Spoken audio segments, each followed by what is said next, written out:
Entrance area na nga kami. Pero grabe ang daming tao. Sobrang dami.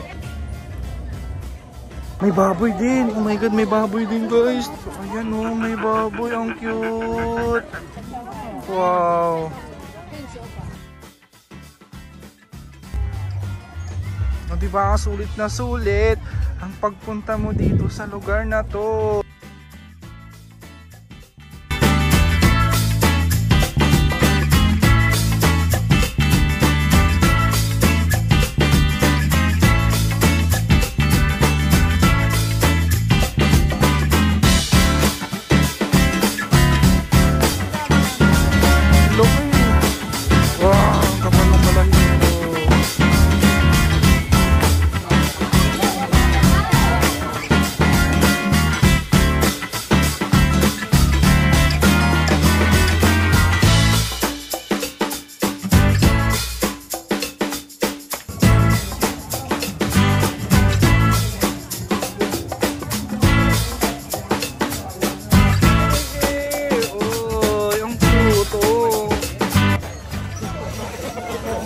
Daming tao guys, so, kahit sa puno ka lang magstay.